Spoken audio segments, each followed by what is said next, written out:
claro, aberta a nossa sessão. Aliás, a nossa primeira sessão por videoconferência neste ano de 2022.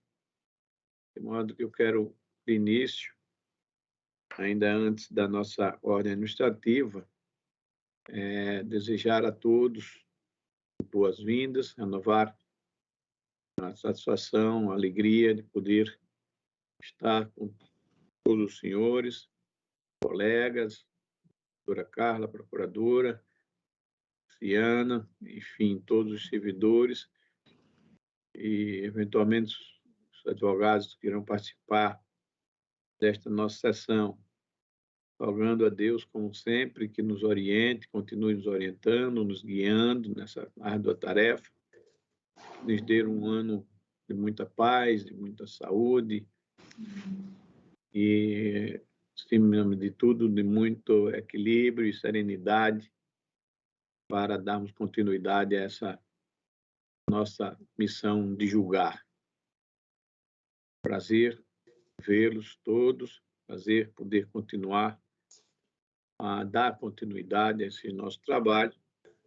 Enfim, esse ano possa ser mais um ano profícuo de trabalhos realizados pela nossa Câmara, pelo nosso Poder Judiciário.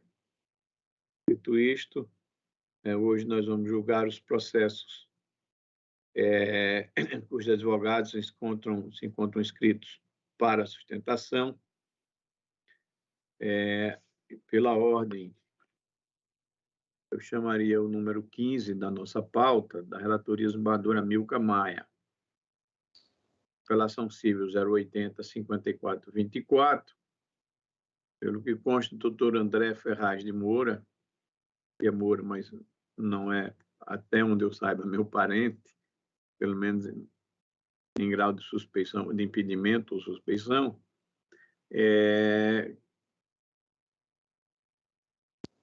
se encontra presente, doutor André.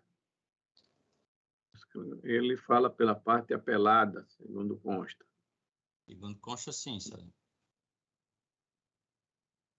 Bom, não, ele me parece que não se encontra presente, o doutor André, chamo mais uma vez. O processo fica para o julgamento virtual, menos que o desembargador Amilcar queira fazer alguma referência. Não, nenhuma, excelência, até porque o recurso não está sendo provido. Perfeito. Desprovido recurso, a unanimidade apenas para a proclamação. Seguinte, da relatoria também do desembargador Amilcar, o 14 da pauta do desembargador, é o 080-2633, uma apelação cível. Doutor Jaidson Cunha de Albuquerque, fala pela parte apelante. Encontra presente? Também não. E o doutor Felipe Diego Barbosa Silva, também inscrito para falar pela parte apelada. O Diego? Não vejo na tela.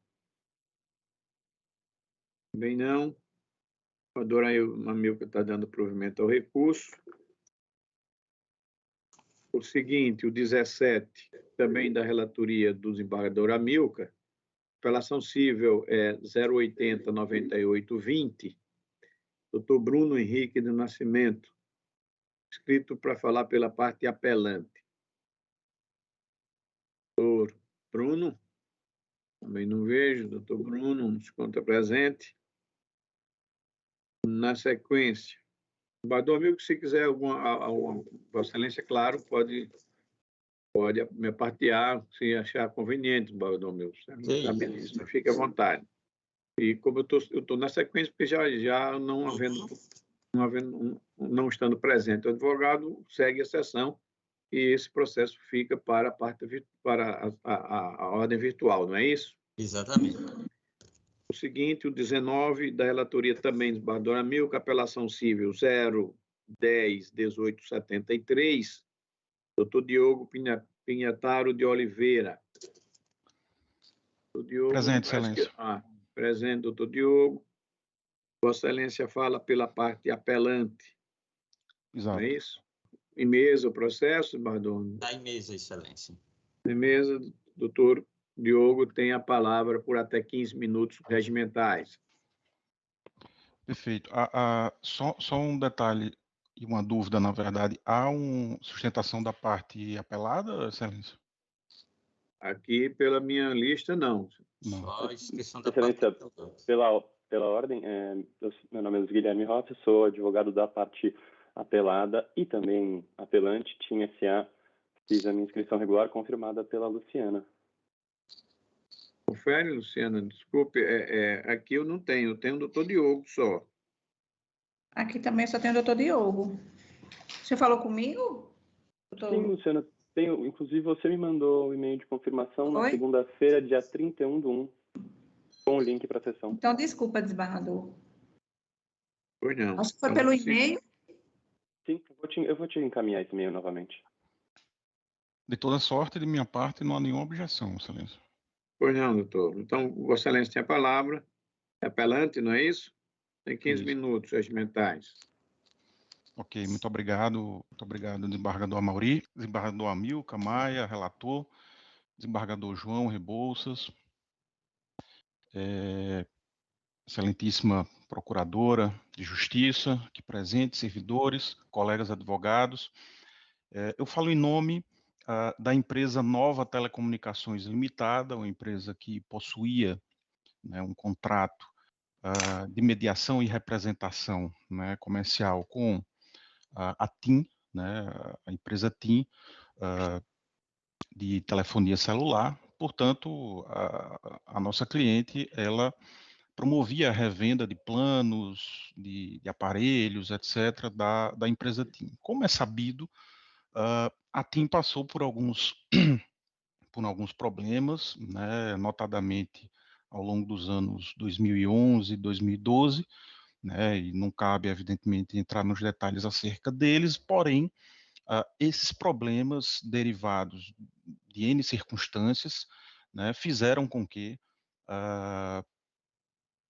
uma série de repercussões através desses problemas causassem problemas não apenas nos consumidores, evidentemente, né, chegando ao ponto, inclusive, de decisão da Justiça Federal proibindo, né, a realização de novas conexões, de novos planos, portanto, pela TIM, em razão da demanda muito forte, e isso acarretando circunstâncias nos demais consumidores, né, até que outras consequências, né, penosas pela Anatel ao longo do ano de 2012 também promoveram a suspensão da venda de linhas, né, por parte da TIM. Tudo isso, é claro, impactou severamente em todas as empresas que faziam a revenda, faziam a mediação e a representação comercial por parte da TIM, né, dentre elas a nossa cliente, a Nova Telecomunicações. Portanto, foi ingressado pela Nova, por nós, uma ação que pleiteava, primeiro, a resolução do contrato, né, e isso foi decretado, né, pela primeira instância. Portanto, o grande e o principal pedido era esse, de fato, a resolução do contrato por culpa da TIM, né, e, evidentemente, cumular essa resolução, esse pedido de resolução, foi cumulado esse pedido de resolução contratual, né, com pleitos indenizatórios, né, indenizatórios do ponto de vista material e moral, né, material, lucros cessantes e danos emergentes. Alguns deles foram providos, né, no âmbito da sentença ora recorrida, outros não. Essa é a razão evidente do apelo por parte da Nova Telecomunicações. E aí eu vou me centrar nesses pontos, evidentemente, que são dos poucos pontos, na verdade, que não foram objeto de provimento em âmbito de sentença de primeiro grau. O primeiro deles diz respeito à paralisação, né, da venda por um período de 45 dias determinado numa ação, né, que está no bojo desse processo, numa ação que tramitou no âmbito da Justiça Federal, né. Essa paralisação de 45 dias se deu entre janeiro e fevereiro de 2011. É tão notório a responsabilidade da TIM, né, acerca dessa paralisação, que ela própria propôs a Nova Telecomunicações um plano de compensação, né, que não foi pago na sua totalidade, e se ela, evidentemente, promoveu essa oferta do plano de compensação, é porque, evidentemente, ela própria entende, né, que ela deu causa, portanto, seria responsável, né, por arcar com os danos, com os lucros cessantes advindos dessa paralisação de 45 dias, né, ao longo do início do ano de 2011.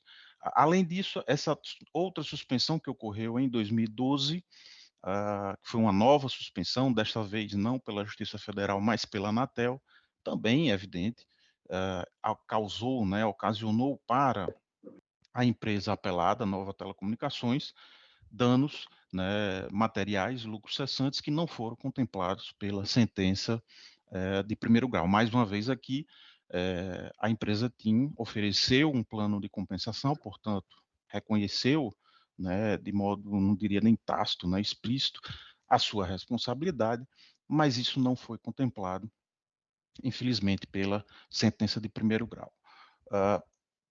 Há um outro ponto, né, um terceiro ponto, na parte dos danos materiais, que diz respeito à apropriação indevida de clientes que a TIM terminou fazendo, né, não remunerando, portanto, a empresa de telecomunicações, né, e o principal deles não foi contemplado na sentença recorrida que diz respeito ao Clube dos Empregados da Petrobras, o CEP, né, aqui em Natal, no Rio Grande do Norte. Essa associação era cliente da Nova Telecomunicações, portanto, todos os contratos feitos pelos seus associados com a TIM diretamente eram intermediados, né, pela Nova Telecomunicações. Esse contrato foi rescindido pela TIM. Pouco tempo depois, a TIM diretamente foi, né, direto aos dirigentes do clube, da associação civil, e fez o contrato. Chama atenção, excelências, que esse não foi um caso isolado.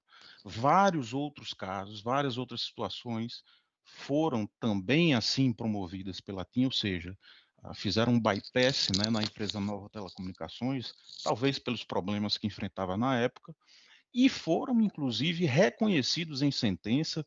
A sua grande maioria das situações comprovadas no processo foram contemplados na sentença de primeiro grau como danos a serem indenizados em razão dessa apropriação indevida, vamos chamar assim, de clientes por parte da TIM, né?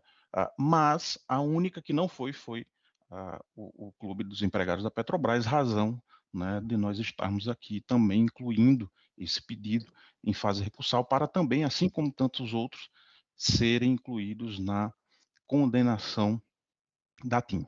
E por último, né, há um outro tipo de dano moral, né, não precisa dizer que toda essa situação, e se puxarmos um pouco na memória de cada um de nós vamos lembrar, principalmente quem era cliente da TIM na época, né, vamos lembrar tudo aquilo que aconteceu naquele momento, e é evidente que as pessoas que faziam os seus planos diretamente junto à empresa Nova Telecomunicações, elas podiam até procurar a TIM por conta dos problemas causados, mas também procuravam, diante até da ineficiência na resolução dos problemas, procuravam também a Nova Telecomunicações, mesmo porque a Nova, né, a empresa apelante, tinha um local fixo, né, tinha uma loja, então, portanto, as pessoas iam lá procurar tirar satisfações, incluíram a Nova Telecomunicações em várias ações indenizatórias que eram ajuizadas contra a TIM, portanto, isso nos leva a crer que houve também, né, a ocorrência do dano material que ultrapassou, né, inclusive a esfera financeira da empresa, levando a uma série de prejuízos, mas o principal, de fato, é que a comercialização de serviços deficitários, né, pela TIM, terminou respingando, sem dúvida nenhuma, na imagem da empresa recorrente, tanto que os sócios da empresa não mais atuam nesse setor, a empresa quebrou, né, vamos assim dizer, e não conseguiu, né, atuar mais nesse segmento desde então.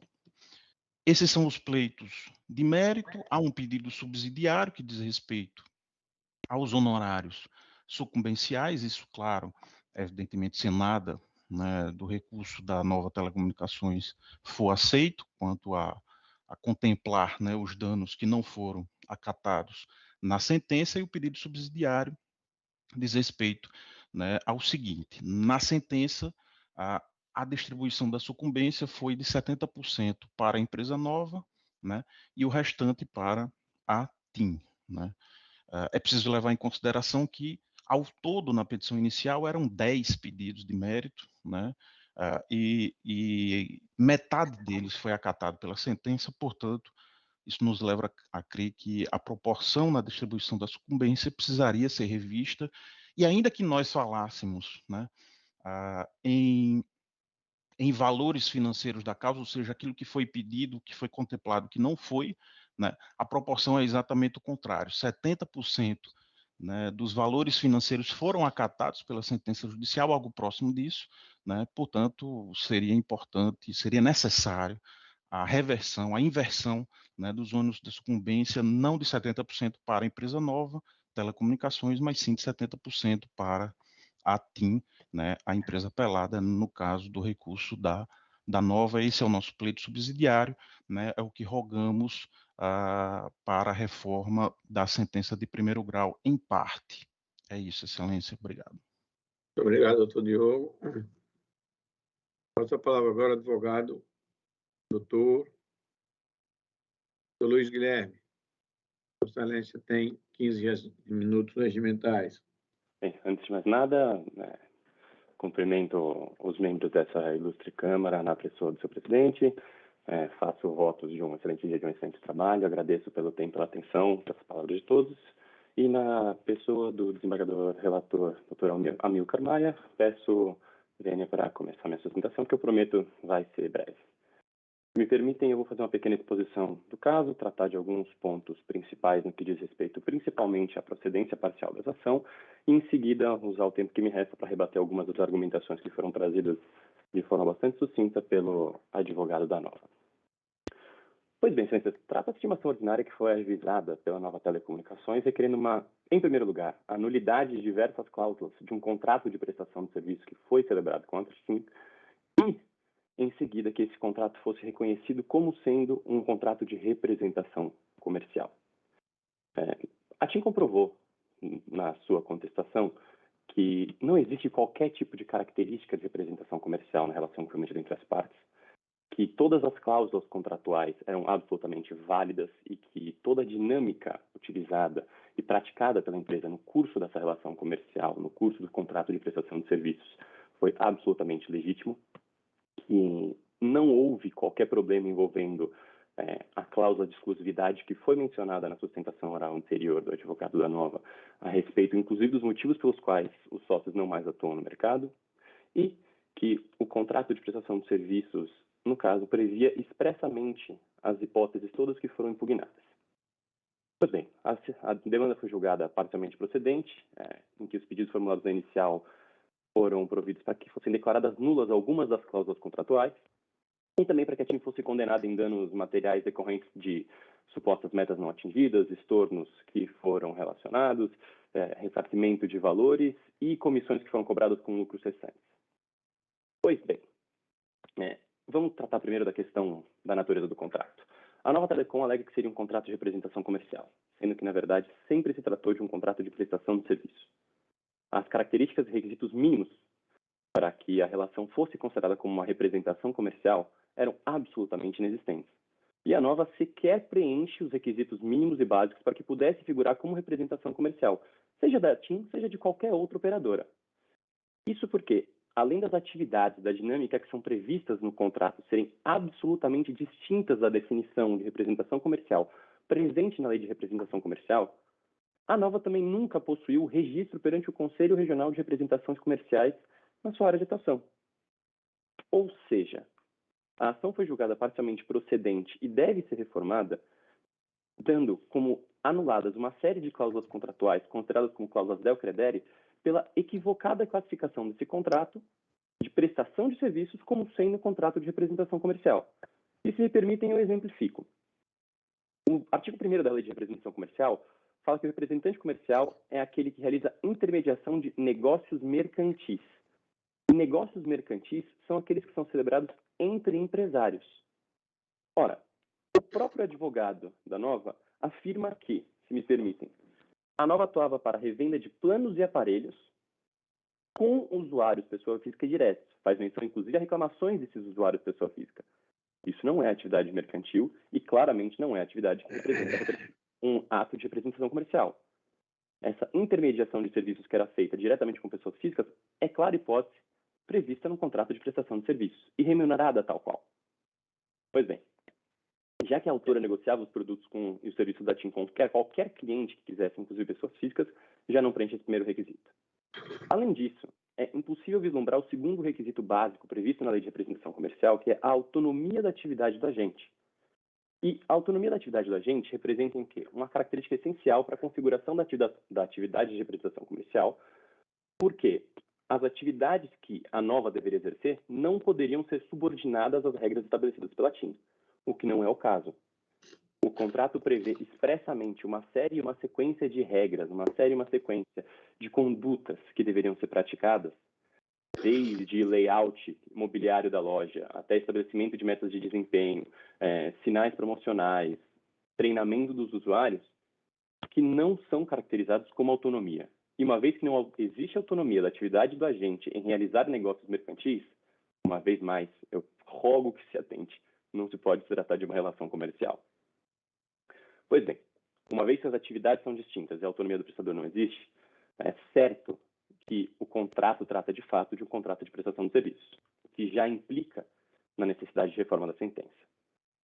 A sentença também deve ser reformada no que diz respeito à condenação da TIM em restituir os valores estornados à autora. Isso porque os estornos realizados foram realizados em hipóteses taxativas e pontuais previstas no contrato entre as partes e que foram expressamente apresentadas antes da celebração do contrato e, mais do que isso, sempre foram claras, sempre foram estipuladas e sempre foram cristalinas num contrato pactuado de livre vontade. Quais são essas hipóteses pontuais e bem delimitadas? Hipóteses nas quais não acontece contraprestação financeira para a TIM pelo serviço contratado pelos usuários que foram apresentados pela Nova Telecomunicações. Essa hipótese configuraria um enriquecimento indevido da Nova Telecom, que receberia a sua comissão, e lembrando que comissão é essa de prestação de serviços, por vendas deficitárias. Ou seja, hipóteses nas quais eram verificadas fraudes, hipóteses nas quais eram verificadas a insolvência e a falta de pagamento por conta dos contratantes, hipóteses nas quais os planos eram alterados dentro de uma hipótese muito distinta daquela prevista em contrato, não poderiam ser remuneradas, porque nessas hipóteses a TIM prestaria um serviço em que o valor recebido seria menor do que o valor expendido.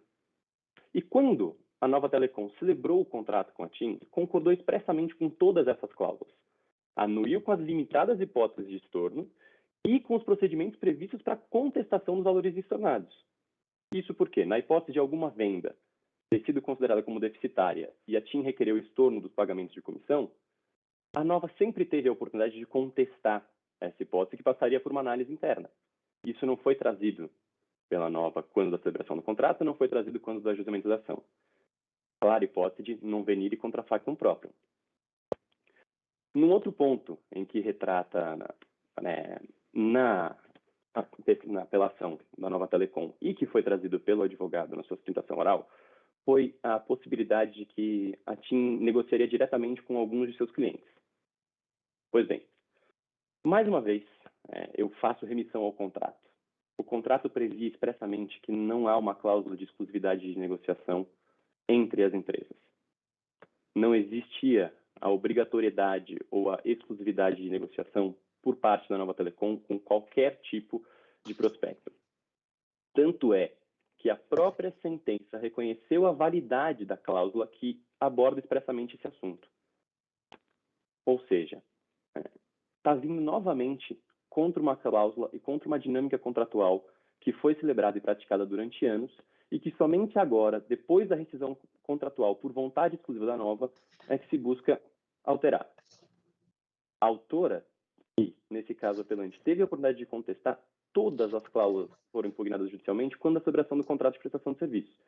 E ainda assim anuiu voluntariamente com o seu teor e com suas obrigações, fez e recebeu lucros milionários durante o curso dessa parceria e prestação de serviços, porque concordou e pactou livremente com as condições comerciais existentes. Por fim, o último ponto em que a sentença deve ser reformada faz menção a uma indenização por atraso de entrega na mercadorias apreendidas. Como se bem sabe, em termos de Brasil, a gente trabalha e sofre bastante com burocracia. A Secretaria da Fazenda apreendeu, sem que tenha havido qualquer tipo de responsabilidade ou culpa da TIM, uma série de aparelhos que deveriam ter sido entregues à Nova. Isso não foi exclusividade da TIM, isso participou e aconteceu também com outras operadoras. E faz parte da dinâmica e dos riscos do negócio. Faz parte da dinâmica e dos riscos do mercado de telefonia. E não pode ser considerado como uma responsabilidade de ser indenizado. E não trata nada além de um mero contratempo inerente ao risco do negócio que foi aceito pela Nova Telecom. Dessa forma, entendo que, assim, de forma breve, pelos principais pontos da sentença, não existe nenhum fundamento para que o contrato seja considerado como um contrato de prestação comercial, não existe nenhum fundamento para que as cláusulas que foram anuladas neste contrato não tenham que ser respeitadas, e, mais do que isso, não existe nenhum fundamento para que a TIM seja obrigada a indenizar a Nova Telecom pelos valores que pede em situações que foram praticadas e previstas contratualmente durante anos de relação. Especificamente no que tange às hipóteses da relação comercial, eu gostaria de fazer alguns apontamentos. Excelências, como a relação das partes não era de representação comercial e sim de prestação de serviço, é necessário destacar que não existe razão, não existe responsabilidade contratual de indenização pelos estornos. Não existe nenhum tipo de responsabilidade contratual, não existe nenhum tipo de atuação que faça com que a lei de prestação comercial seja aplicada diante da total e completa falta dos seus requisitos.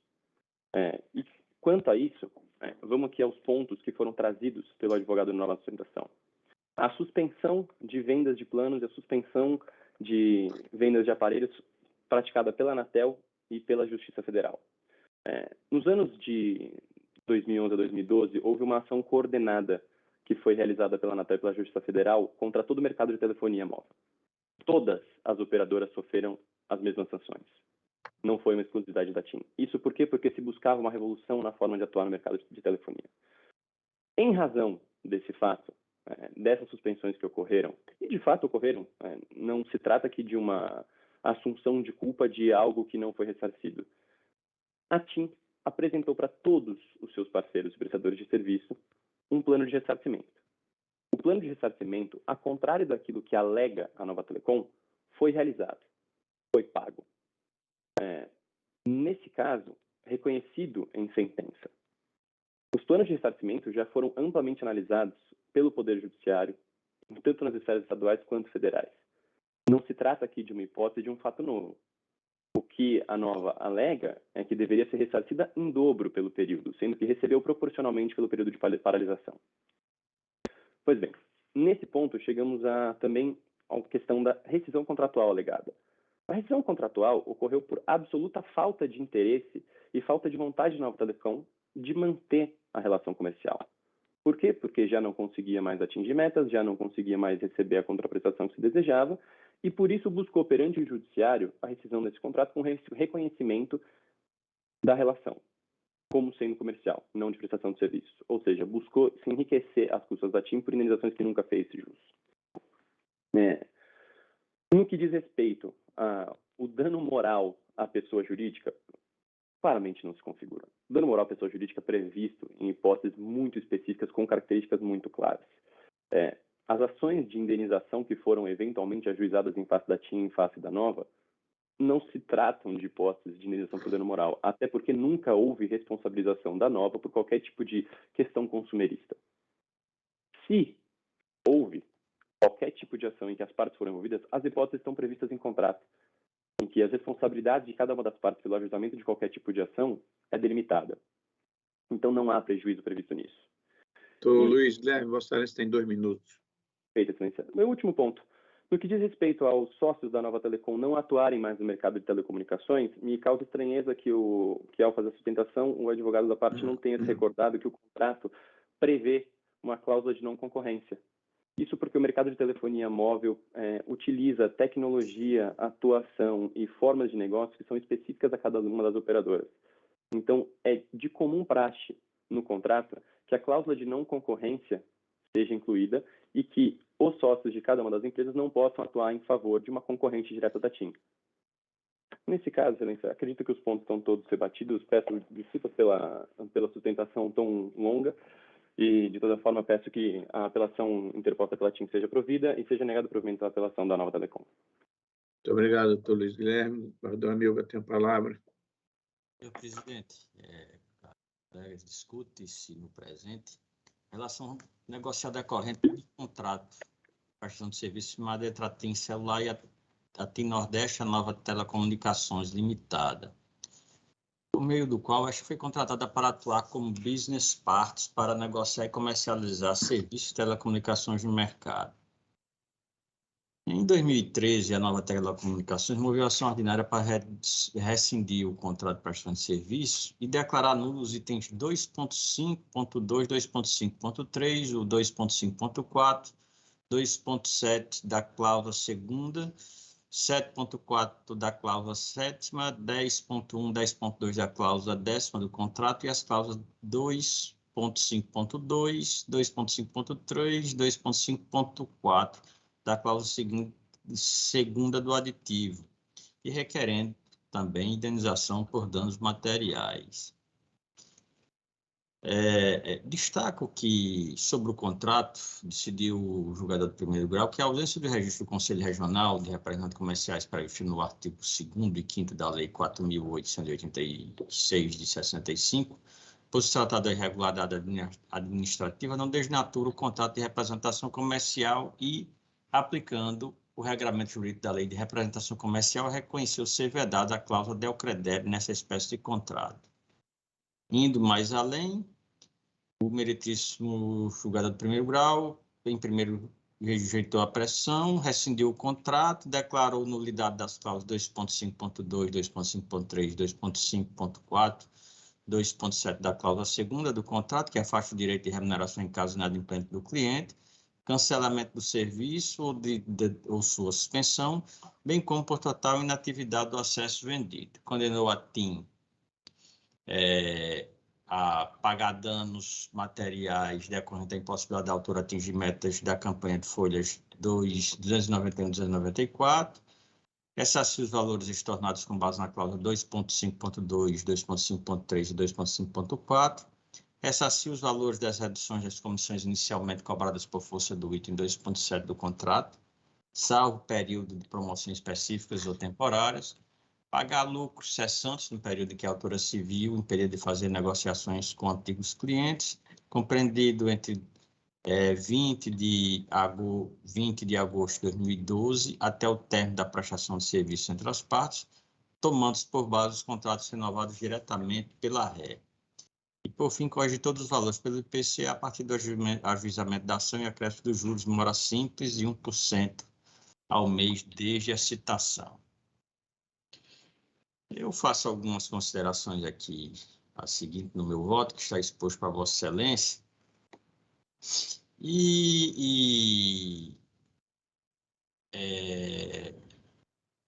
Digo que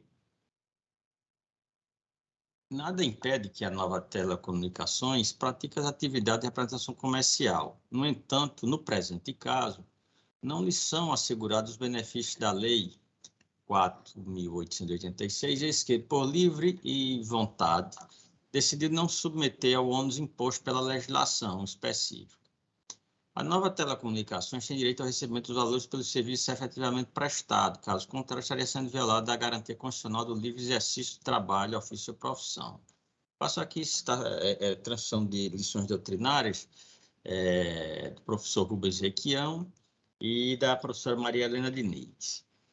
Peço permissão para não ler. Prosseguindo, digo que o contrato firmado possui todos os elementos do contrato de representação comercial, quais sejam atividade permanente, profissional, autonomia, aproximação para a realização do negócio, onerosidade e limitação de área de atuação.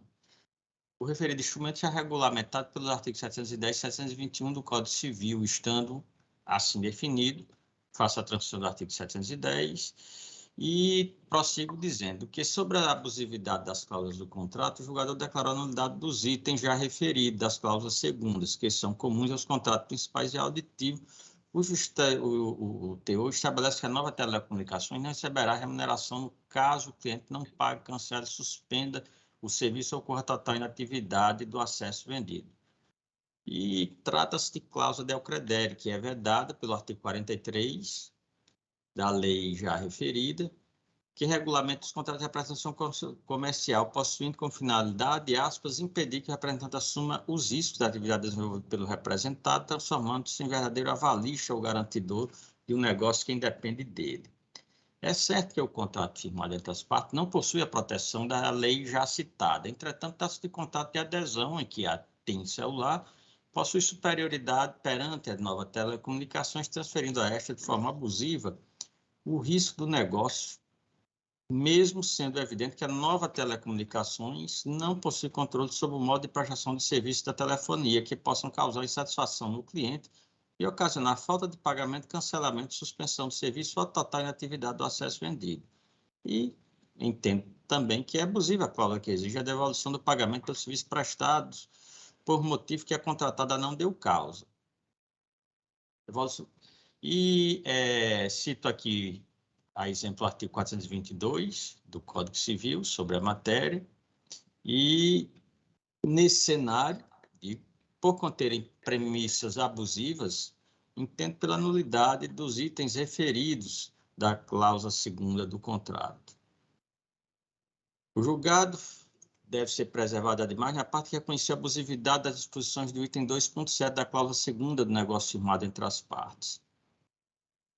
O referido item prevê que a Nova Telecomunicações Limitada, desde já, manifesta expressamente e concorda com a alteração dos valores remunerados pela TIM a qualquer tempo durante a vigência deste contrato, sem qualquer ônus, mediante o envio de IOS contratado a 5 dias antes, com 5 dias de antecedência. E por essas disposições, a TIM se reveste o direito que, no curso da vigência do contrato, possa alterar o valor das comissões devidas à Nova Telecomunicações, avisando com 5 dias de antecedência. A meu ver, trata-se de cláusula abusiva que submete a contratada a extrema desvantagem, não sendo permitido nos contratos de adesão. Cláusula que estipula em renúncia antecipada do aderente a direito resultante da natureza do negócio, sendo nulas também de pleno direito. E prossigo, senhor presidente, entendendo que nenhuma censura merece na sentença que declarou abusiva as disposições contratuais que estabelece perda da remuneração caso o cliente não pague, cancele, suspenda o serviço ou ocorra total inatividade do acesso vendido e a possibilidade da TIM ser alterado de forma unilateral o valor das comissões devidas à Nova Telecomunicações. Além das referidas cláusulas já citadas, a Nova Telecomunicações insiste em anular o item 7.4 da cláusula 7ª, bem como os itens 10.1 e 10.2 da cláusula 10ª, que submetem o seguinte: transcrevo, pedindo permissão para não ler, pois já está exposto aí no meu voto, e os senhores tiveram acesso, e prossigo dizendo que as disposições acima não possuem conteúdo abusivo, a meu ver, uma vez que dispõe sobre medidas padrão de proteção ao negócio de grandes empresas, que no caso concreto impõe a contratada, durante período determinado, a abstenção de realização de contratos com empresas concorrentes e a divulgação de informações técnicas ou operacionais para terceiros exigindo confidencialidade. Não há nessas cláusulas, conforme observou o juiz monocrático, qualquer violação aos artigos 122, 422, 423 e 424 do Código Civil. De fato, no ilícito dela se extrai, bem como não se identifica violação aos princípios da probidade e boa-fé, além de não haver ambiguidade ou contradição capaz de incitar dúvidas na Nova Telecomunicações, em relação à compreensão da extensão de seu teor inexistindo, ademais, renúncia antecipada a direito resultante da natureza do negócio. E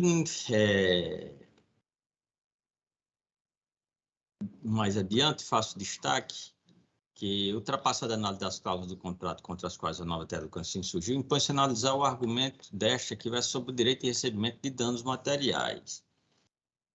Digo que, de início, por consequência da nulidade dos itens 2.5.2, 2.5.3 e o 2.5.4 da cláusula segunda do contrato, tem na nova telecomunicações assegurado o direito de ressarcimento dos valores estornados e a não redução do valor das comissões. No que diz respeito à quantia de R$ 17.518, referente ao remanescente não pago do plano de compensação decorrente da paralisação 2011, justifica a nova telecomunicações que, em 11 de 1 de 2011, por conta da decisão judicial, a TIM e, por consequência, a hora apelante, foram impedidas por 45 dias entre janeiro e fevereiro de 2011 de comercializar os produtos. Acrescentou que a TIM apresentou um plano de medidas compensatórias em razão dos prejuízos no período, ocasião que, conforme detalhamento de valores apresentados pela operadora telefônica, juntado ao ID 10723742, teria o direito de receber a quantia de R$ 41.400 pelos 45 dias de paralisação, considerado, em primeiro lugar, a média de consultores ativos, em segundo, a média de linhas ativas em outubro, novembro e dezembro, mais o bônus de classificação de 100% das linhas ativas em janeiro. E, por fim, também as linhas ativadas no mês. Pontua que dos R$ 41.000 recebeu apenas a quantia de R$ 23.882, com estorno injustificado no mês seguinte da importância de R$ 4.994, restando a receber um montante de R$ 17.518. E, conferindo o espelho de pagamento do mês de janeiro de 2011, juntado ao ID 10723742, na página 175, nele consta que a nova telecomunicações recebeu a importância de R$ 50.239, constando como incentivo de vendas a quantia de R$ 28.876. Já do espelho do pagamento do mês de fevereiro de 2011, acochado ao ID 10723742, página 180, apura-se o pagamento de R$ 23.930, recebendo a título de incentivo a quantia de R$ 15.600. Assim sendo, o período de 45 dias de paralisação, a nova telecomunicações recebeu de incentivo de vendas a quantia de R$ 44.476, ao que consta, ou seja, acima dos R$ 41.400 inicialmente ajustados. A nova telecomunicações ainda insiste que tem direito ao recebimento de lucro cessante na importância de R$ 517.814,99. Este corresponde a, primeiro, R$ 101.030, dada a paralisação de janeiro a fevereiro de 2011, R$ 216.064,99, que é a redução de vendas após a paralisação, comparando com feito comparativo de 2010-2011 e fevereiro a maio de 2011. Também 16.760 por manipulação do sistema para evitar abatimento de metas e 125.280 por apropriação indevida de clientes, no caso CEP. Também 58.650 devido à nova suspensão de vendas em 2012. Diz respeito à existência de prejuízo no período de paralisação, de 45 dias nos meses de janeiro e fevereiro de 2011, vê-se que foi oferecido um plano de incentivo de venda nos 45 dias que perdura a paralisação das vendas, conforme já analisado. Por sua vez, a nova telecomunicações não requeriu produção de prova técnica judicial a fim de provar os fatos constitutivos do seu direito na forma do artigo 373 do CPC, contentando-se em apresentar cálculos unilaterais, findando por requerer julgamento antecipado da lei. Logo, a meu ver, encontra-se os autos sem suporte probatório oficial da redução de vendas no período de fevereiro a maio de 2011.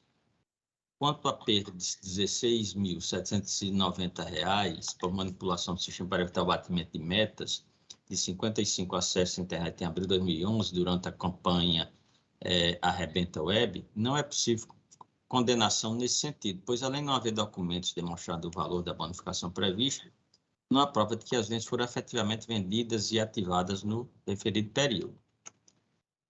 Sobre o direito de recebimento da quantia de R$ 125.280 por apropriação indevida de cliente no caso CEP, comum com o entendimento do julgador, primeiro grau, no sentido que a TIM não está proibida de realizar negócios diretamente com clientes, não havendo demonstração de deslealdade contratual no presente caso.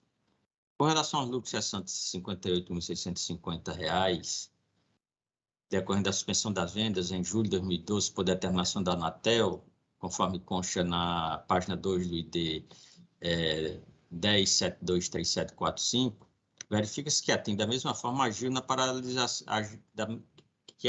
da mesma forma que agiu na paralisação das vendas em 2011, liberou incentivo de vendas, na página 5 do referido ID, na importância de R$ 17.450, recebendo apelante a quantia de R$ 20.220,33, conforme espelho juntado ao ID 10723745, na página 4. Portanto, não há desacerto na sentença também nesse ponto, ao meu sentir. No que diz respeito aos danos morais pleiteados, dispõe a súmula 227 do STJ é que a pessoa jurídica pode, sim, sofrer dano moral. Porém, o dano causado à honra objetiva da pessoa jurídica deve ser provado e, na hipótese, inexistem demonstrações de prejuízo a qualquer ciclo de interesse da Nova Telecomunicações Limitada decorrente da prática de conduta na TIM, da operadora TIM. Nada nos autos mostra que a boa imagem da recorrente foi afetada no mercado, deixando de realizar contratos por lhe faltar credibilidade perante clientes. Nenhuma menção à ocorrência de impedimento de contratação com fornecedores por lhe faltar respeitabilidade comercial. Cito aqui a esse respeito a jurisprudência dos nossos tribunais, em específico do Distrito Federal, Rio Grande do Sul e do Paraná, e concluo que, ao final, conhecendo o recurso, provendo parte do recurso da TIM, apenas para afastar a regra da Lei 4.886/65, no presente caso, e, por sua vez, nego provimento ao recurso da Nova Telecomunicações S.A., havendo a majoração dos honorários advocatícios na ordem de 10% para 15%, porém, eu vou fazer aqui apenas a especificação da distribuição dos honorários, uma vez que não ficou muito claro nessa parte final, para evitar qualquer embargo de declaração nesse tocante, senhor presidente. Não, muito bem, doutor Adalmilcar, parabenizo pelo voto.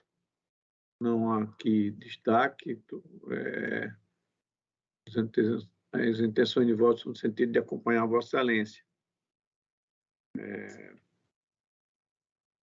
Então, proclamo desprovido o recurso da demandante e provido parcialmente o recurso da demandada nos termos de voto do relator.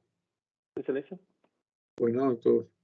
Desculpa, o áudio final da exposição do desembargador relator ficou um pouco cortado. Poderia me repetir apenas o dispositivo? A apelação da TIM foi parcialmente provida para? A apelação da TIM foi provida para apenas afastar as regras da Lei 4.886. Perfeito, excelência. Muito obrigado pela gentileza. Obrigado, doutor Luiz Guilherme. Na sequência, o processo 03 da nossa pauta, apelação civil 080-6104, relatoria do embargador João Rebouças, doutora Oranice Alves de Lima e Silva. Se encontra presente? Doutora Oranice. Se encontra. Vamos dar seguimento no 02 da nossa pauta. Relatoria também do embargador João Rebouças. Apelação civil 080-5877. Doutor Tiago Galberto de Oliveira.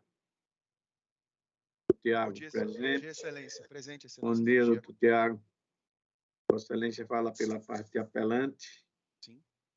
Processo em mesa, doutor João. Doutor Tiago tem a palavra por até 15 minutos regimentais. Gostaria de saudar os excelentíssimos desembargadores que compõem essa colenda Câmara, na pessoa do doutor João Rebouças, o relator do caso, o ilustríssimo membro do Ministério Público, os servidores e os demais colegas que ainda estão presentes na sessão. A Apelante, ela é uma empresa que é especializada no ramo de extração de petróleo e gás. Então, ela é uma prestadora de serviço estabelecida no estado do Rio Grande do Norte e não pratica qualquer ato que ensejaria ou que enseja a incidência do ICMS. Contudo, ela foi surpreendida em 2013 com a lavratura do auto de infração 1722 de 2013, por meio do qual se exige um ICMS cobrado de forma antecipada. E o que causou estranheza à impetrante, excelências, eu vou tentar ser o mais breve possível, mas esse caso, apesar de simples, tem alguns detalhes que podem passar desapercebidos. Então, eu vou pedir uma atenção especial nesse caso, porque, apesar de simples, tem um detalhe que eu acho muito óbvio, né, para justificar o direito pleiteado pela apelante na origem. E esse detalhe é justamente a falta de fundamentação do auto de infração. Então, logo a apelante ela recebeu essa autuação, ela foi verificar por qual motivo ela estaria sendo exigida dela o ICMS se ela não é praticante do fato gerador que deflagra a hipótese de incidência do tributo. E, ao se deparar com o auto de infração, ela verificou que a fundamentação estaria respaldada no artigo 945, inciso 1º do regulamento do ICMS. Contudo, esse mesmo artigo 945, inciso 1º do regulamento do ICMS, ele diz o seguinte: além de outros casos previstos na legislação, o ICMS é recolhido antecipadamente, ou seja, trata-se de uma hipótese excepcional em que se cobra o ICMS antes daquilo que seria devido, por ocasião da passagem pelo primeiro posto ou repartição fiscal deste Estado em operações internas ou interestaduais. Aqui a primeira curiosidade: se for levar em consideração a fundamentação apenas do inciso 1º, já não há como identificar qual seria a operação praticada. Se uma operação interna, ou seja, se o trânsito da mercadoria era somente dentro do Estado do Rio Grande do Norte, ou se uma operação interestadual, advinda de outro Estado. E aí, não bastasse essa falta de clareza, essa falta de objetividade contida no inciso 1º, o inciso 1º ainda diz que será nessa hipótese interno-estadual em mais 3 hipóteses, que são as alíneas de a linha A até a linha M. Ou seja, somente a fundamentação com base no artigo 945, inciso 1, é impossível de saber qual seria a conduta praticada pela apelante a justificar a lavratura do auto de infração. Tem até um print, né, da fundamentação da ocorrência no parágrafo 12 da peça recursal, que diz que comprova que o único fundamento é justamente o artigo 940, inciso 1º. Ciente disso, a apelante impetrou um mandado de segurança pedindo a anulação do auto de infração por violação a princípios elementares basilares do Estado Democrático de Direito, que é a ampla defesa e o contraditório. Ora, se eu não sei qual a infração que eu pratiquei, como que eu poderia me defender dessa acusação? Por exemplo, a supor que seja uma operação interestadual, a única justificativa, o único tributo que incidiria aqui seria o DIFAL. E nós sabemos, e Vossa Excelência devem saber, que no ano passado a colenda Corte Suprema julgou inconstitucional a cobrança do DIFAL por ausência de previsão em lei complementar. Então, assim, nem isso a apelante ela poderia se defender, porque ela não sabe se é uma operação interna ou interestadual. Para surpresa da apelante, o excelentíssimo juízo de primeiro grau, com data máxima vênia, julgou improcedente o pedido para denegar a segurança, sob o argumento de que estaria fundamentado, e eu peço vênia para citar aqui a parte da sentença, que ele diz o seguinte: o ato combatido é admissível, uma vez que se baseou na legislação tributária, principalmente no artigo 940, inciso 1º, do decreto 13.640 de 97, ou seja, o regulamento do ICMS do Estado do Rio Grande do Norte. Apenas isso. Então, assim, mais uma vez eu peço vênia ao entendimento prolatado pelo excelentíssimo juízo de primeira instância, para dizer que ele apenas confirmou a nulidade que se pleiteava na peça vestibular ao afirmar que a única fundamentação do auto de infração está prevista no artigo 945, inciso 1, que, como já dito aqui, excelências, é composto por 13 hipóteses diferentes de conduta que justificariam a incidência do ICMS, seja por operação interna, antecipado, seja por operação interna ou seja por operação interestadual. E aí eu peço ver, excelência, para reforçar essa nulidade, tendo em vista que não só a fundamentação do auto, mas também a descrição dos fatos.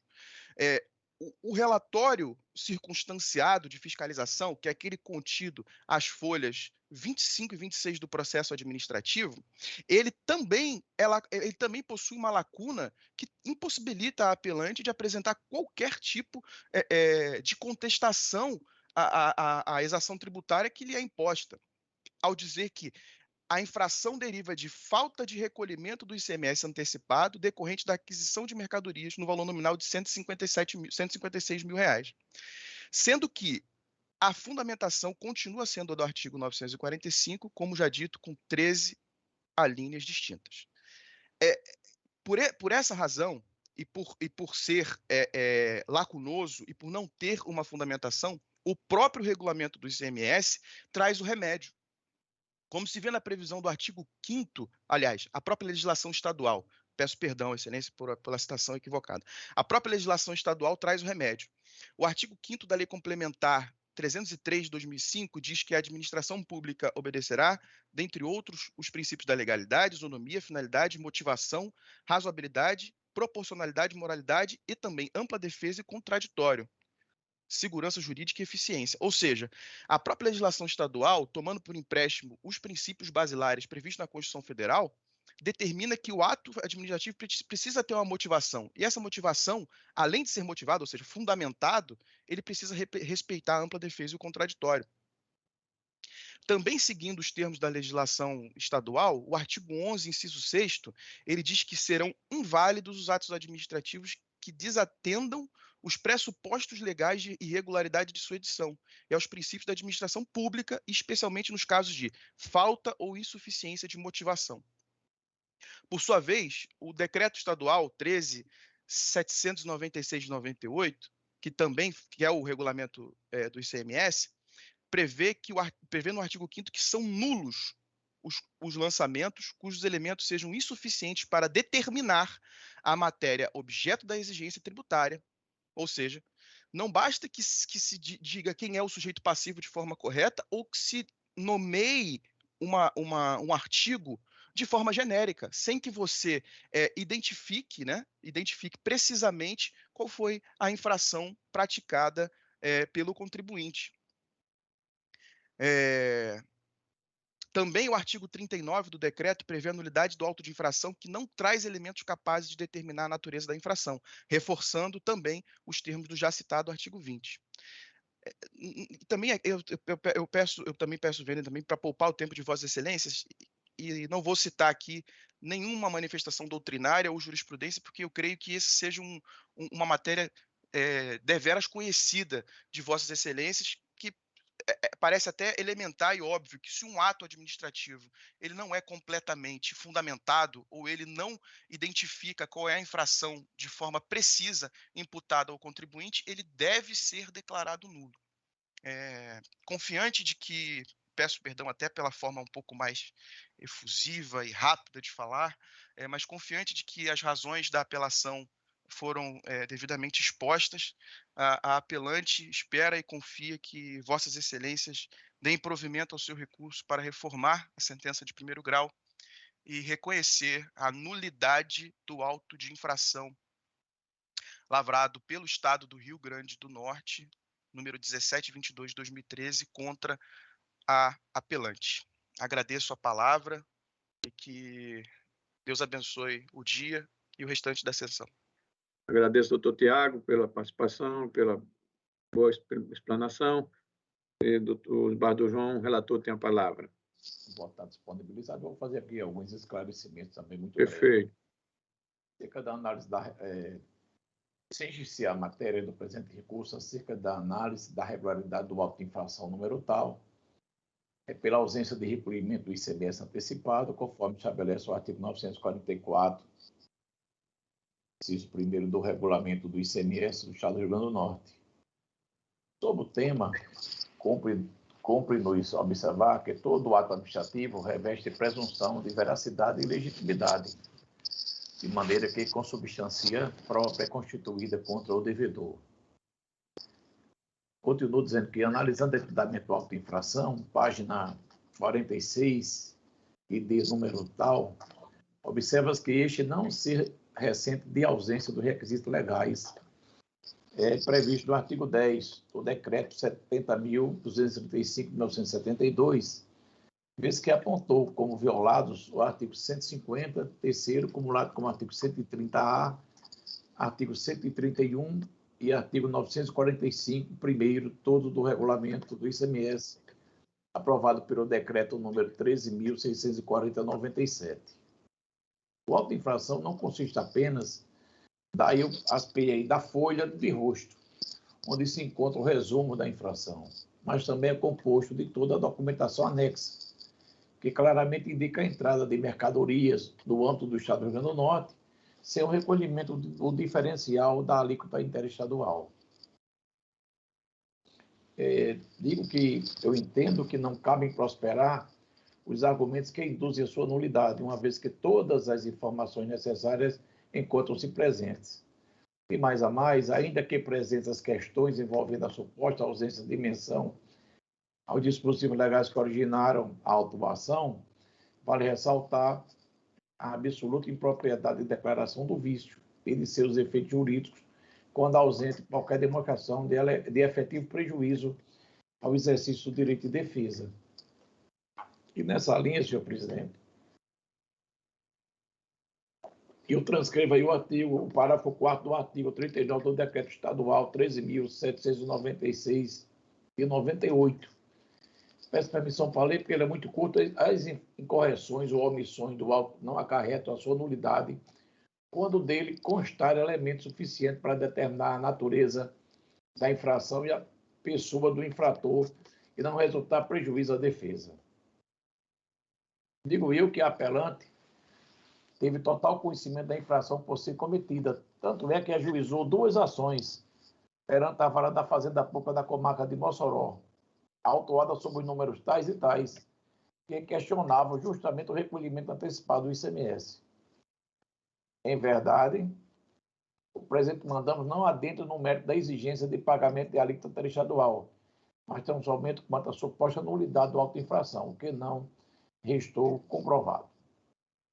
Conforme bem salientou o juízo monocrático, transcrevo e cito precedentes desta Corte, nessa mesma linha de entendimento, da relatoria do desembargador Expedito Ferreira, pela primeira Câmara, julgado em 15 de maio de 2021, e também a relatoria do juiz convocado João Afonso de Moraes por Deus, desta Corte, julgado em 7 de julho de 2020. Estava convocado no gabinete do desembargador Amaury. E também digo que observa-se da atenta leitura do caderno processual, em especial do documento ID, página 50, constata-se que a apelante não foi notificada para apresentar a defesa, uma vez que não havia nenhuma atividade comercial no endereço cadastrado. No mais, há uma publicação do edital de intimação no Diário Oficial do Estado, página 51, diante da frustração da notificação pelos meios regulares, ato que é plenamente válido e aceito pela jurisprudência do Superior Tribunal. Aí eu transcrevo aí uma precedente da relatoria do ministro Ugel de Faria, da primeira turma, julgado em 1º de setembro de 2019. E penso mais a conclusão do meu entendimento para conhecer, senhor presidente, e negar provimento ao recurso, como eu estou votando, senhor presidente. Não, desembargador João, vejo aqui que não há destaque, proclamo, então, uma divergência, proclamo, então, conhecido e negado provimento ao recurso à unanimidade. Na sequência, há uns processos da relatoria da doutora Neise que não vão ser julgados. A doutora Neise se encontra de férias. O 16, então, da nossa pauta, da relatoria do desembargador Amilcar Maia, chama a apelação 080-84-96, Doutor Jean Carlos da Costa. Doutor Jean, tem a palavra até 15 minutos. Perfeito. Eu saúdo os nobres embargadores, doutor Amauri, doutor João Rebouças, e o nobre relator Amilcar Maia, desembargador também do nosso egrégio tribunal, bem como a representante da Procuradoria de Justiça, serventuários presentes e colegas também presentes aqui. Vou ser bem sucinto, porque a apelação, eu acho que já foi bem clara e bem robusta em relação a provas e alegações.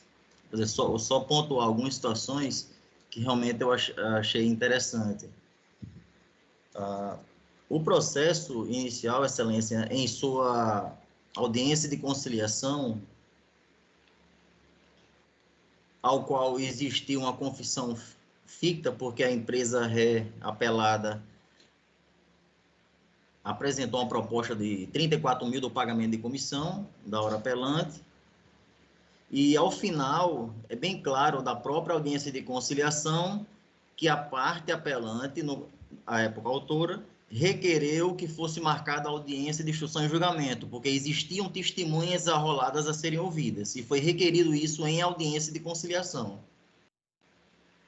Porém, em sentença, a magistrada, não se sabe o porquê, desconsiderou essa informação e julgou antecipadamente a lide. Importante também frisar que, pela minha conta, né, eu não sei se Vossas Excelências, o relator, chegou a fazer a conta, mas a apresentação da contestação foi intempestiva. Apesar de existir uma certidão no processo, mas essa certidão quero requerer desde já sua nulidade, porque nas contas que eu fiz aqui, 15 dias a partir de 6 de dezembro, né? Deixa eu só confirmar a data aqui que foi apresentada, foi infinitamente acima, mas consta as datas todas aí. Foi apresentada dia 17 de fevereiro do ano subsequente à contestação. Para mim, as contas que eu fiz diversas vezes aqui foi intempestivo também. Então, deveria ter sido decretada a revelia da apelante, que à época é. Excelências, é tanto que poucas vezes Vossas Excelências me viram por aqui, porque realmente eu só venho para cá quando eu vejo que há possibilidades e um lastro probatório suficiente para que se possa realmente manejar a instância, a segunda instância, sem estar atrapalhando Vossas Excelências, né? Trazendo questões de mera insatisfação, mas o que não é o caso. Em poucos processos que eu já tive, poucos eu vi tanto lastro probatório, tantas provas do direito de uma pessoa. E mesmo assim, além das provas, que foi desconsiderada pela magistrada sentenciante, com toda a vênia, a nobre e respeitável decisão, mas foram juntadas notas fiscais, foram juntadas, enfim, diversas situações que comprova que a apelante era corretora autônoma dessa empresa, trabalhava praticamente todos os dias, e a gente não foi na esfera trabalhista, porque dava até, inclusive, para configurar um vínculo trabalhista, mas não fomos nessa linha. Ela só quer receber pelo que vendeu. Infelizmente, eu anteriormente, antes de ser advogado, fui corretor de imóveis, e sou ainda, que eu tenho um CRES, mas senti na pele, pessoalmente, esse tipo de situação, da gente vender, né, da gente tirar plantão em stand, prospectar clientes, fazer anúncio, fazer trabalho, e na hora da empresa pagar, vir fazer isso. Dizer que já pagou, ou que não tem direito, ou que não vendeu, ou que a pessoa desistiu. O artigo, acho que 725 do Código Civil é bem claro. A partir do momento da intermediação do corretor, se as partes desistirem, que não foi alheio à sua vontade, o corretor fez seu trabalho, é devido seu comissionamento. E a gente vê por parte da apelada aí querendo de todas as formas se furtar. E, infelizmente, teve a anuência do juiz de primeiro grau. Sem mais, Excelência, agradeço pela oportunidade, né, de revê-los, né. Tenho a satisfação de estar com os senhores aqui e reitera todos os pedidos postos, ou seja, que a empresa pague o que deve e bem como arque com os danos morais e materiais que a apelante sofreu, bem como condenação de honorários e demais pedidos que constam na apelação, ou seja decretada a revelia da empresa apelante e reformada a sentença na sua integralidade e deferimento dos pedidos postos. Muito obrigado pela atenção. Muito obrigado, doutor Ian. Vereador Hamilton tem a palavra. Senhor presidente, a situação ela não se mostra maior complexidade. Em primeiro lugar, devo justificar que, como bem disse o nobre advogado, realmente a contestação apresentada, ela foi apresentada a destempo. Então, deve ser reconhecida a intempestividade da contestação apresentada. Entretanto, ainda que se reconheça a intempestividade dessa contestação, seja reconhecido a revelia da contestação, os efeitos dela não subsistem no presente caso, eis que a validade do que pode ser produzido a qualquer tempo, desde que de provas, é considerada válida para que o juiz atinja e chegue à verdade dos fatos que são discutidos nos autos. E, nesse caso, senhor presidente, eu vou resumir o entendimento pela leitura da emenda, que qualquer esclarecimento eu poderei fazer. Apelação civil em ação ordinária, preliminar de não conhecimento e editamento das razões de apelação citada de ofício, protocolo do recurso, preclusão consumativa, impossibilidade de editamento das razões recursais, não conhecimento do aditamento. Quanto ao mérito, no contrato de intermediação de venda de imóveis, cobrança de taxa de comissão de corretagem, aplicação das regras do Código Civil,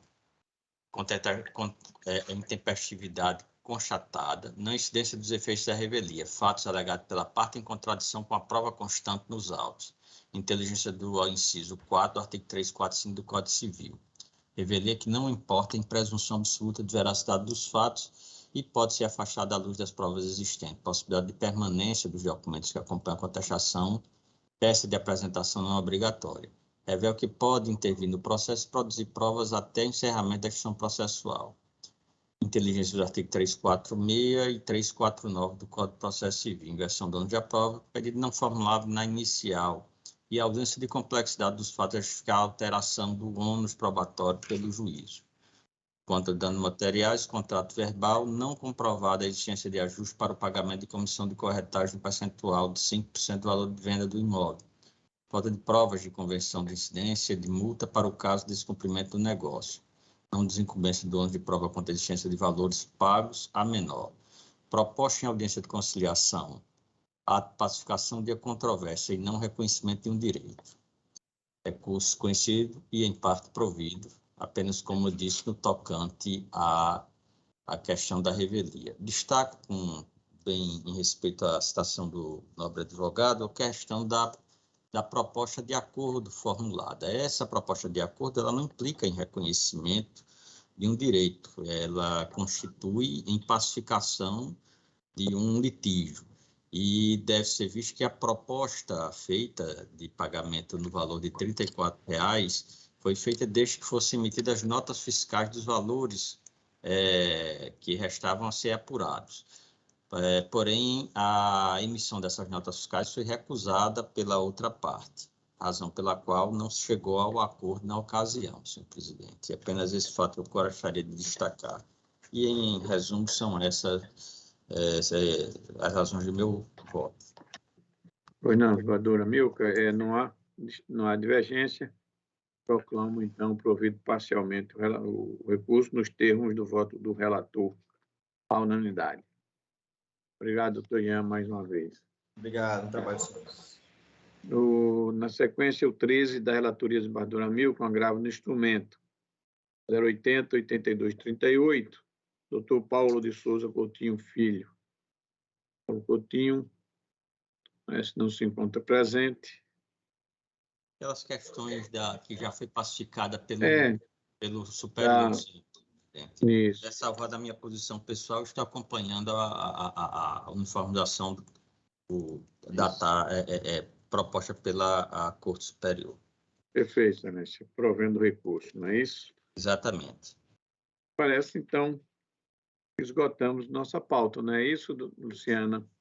Isso, último, excelência. os demais, tem aqui mais dois processos que são da relatoria da doutora Neise, que ficarão para a próxima sessão. Isso mesmo. Então, nessa ordem, declaro, portanto, encerrada a nossa ordem jurisdicional. Vamos seguir com a ordem administrativa, reiterando já o que disse no início da nossa sessão, com os votos de boas-vindas a todos. A presidência tem aqui algumas proposições. Inicio pela moção de congratulações aos desembargadores Adécio Silvino, Cláudio Santos, Cornélio Alves e Cristóvão Prachedes, pela passagem de seus aniversários, ocorridos respectivamente nos dias 8, 13, 16 e 31 de janeiro deste ano. E ainda, no mesmo sentido, a moção de congratulação à ilustríssima senhora Josélia Lima de Souza, esposa do desembargador Adécio, aniversariou dia 14 de janeiro. Todos de acordo? No mês de fevereiro, ainda com muita alegria, com muita honra, e nesta assentada proponho os votos e reitero os votos de boas-vindas à nossa doutora procuradora, doutora Carla Campos Amico, representando o Ministério Público, estará conosco nas sessões deste mês. Mais uma vez, seja bem-vinda, doutora Carla Amico, muito prazer em tê-la aqui, é sempre uma honra poder compartilhar com a presença de Vossa Excelência na nossa corte de julgamento. Obrigada, desembargador. A recíproca é totalmente verdadeira. Vocês sempre souberam que a terceira Câmara é do meu coração mesmo. Fui acolhida, muito bem acolhida. Foi a primeira Câmara que eu participei e até então, há 8 anos, estou nela com muita satisfação. Agradeço, Excelência. Não, Excelência. Vossa Excelência já é cativo aqui na nossa Câmara para a nossa alegria. Bom, proponho ainda a moção de congratulações ao senador senhor desembargador Rafael Godeiro, pela passagem do natalício, dia 1º de fevereiro. Na mesma ordem, aos desembargadores Saraiva Sobrinho e Expedito Ferreira, pelos seus aniversários também, desembargador Saraiva no dia 20, agora de fevereiro, Expedito no dia 24. Todos de acordo? De acordo, Excelência. Que sejam feitas as devidas anotações e comunicações, e pela presidência não há mais alguma proposição. Apenas lembrar, tem a posse do ministro, nosso ministro Emanuel Pereira, agora dia 16, não será mais presencial, infelizmente, em virtude desse momento, agravado agora com mais essa onda aí da Covid, mais esse Ômicron, mas será virtual e nos possibilitará, naturalmente, o prazer de poder comparecer e assistir à posse do seu ministro, ainda que virtualmente. Desembargador João, alguma proposição? Presidente, só registrar a minha alegria e felicidade em estar revendo colegas, a doutora Carla Amico, Luciana, dos advogados, a gente fica nessa distância, com saudade de todos, né? E desejar um feliz trabalho para nós aqui na Câmara e que Deus nos abençoe nessa difícil tarefa de julgar. E saúde para todos e para os familiares. Fernando Bardomilca. Senhor presidente, uma satisfação enorme retornar ao trabalho, encontrar os colegas bem, e ainda de forma virtual, é sempre gratificante o nosso contato. Esperar que as coisas melhorem, mas sempre acontece esses percalços, mas acho que estamos mais, fazer como dizia Xoxo, mais próximo do final, no começo do fim, né? Acho que já estamos caminhando para essa situação. E, na ocasião, senhor presidente, com a vossa permissão, gostaria de propor uma moção de congratulação pela passagem do seu natalício no dia 21 de janeiro, que nós não estávamos ainda em sessão em retorno, então, registrar nossa alegria e nosso cumprimento pelo seu aniversário. Isso. Muito obrigado ao colega e amigos Bardomilca, enfim, a corte. Um pouco mais experiente, né? Mais um ano, graças a Deus, com saúde, e isso é o que vale, com saúde e com bons amigos, né? Doutora Carla, Vossa Excelência, usar a palavra? À vontade. Agradeço, Excelência, também esperando que 2022 transcorra com mais tranquilidade e menos surpresas, né? E que, efetivamente, o tribunal tenha a nova sede e tudo, né? Bem bacana. E prossiga no seu bom estar, que é um dos melhores tribunais em termos de produtividade do Brasil. Então, assim, é uma nota de louvor para o tribunal e eu tenho muita satisfação de participar também das sessões aqui. Obrigada. Muito obrigado, doutora Carla D'Amico. Então, não havendo mais nada a tratar, declaro encerrada a nossa sessão. Bom dia a todos.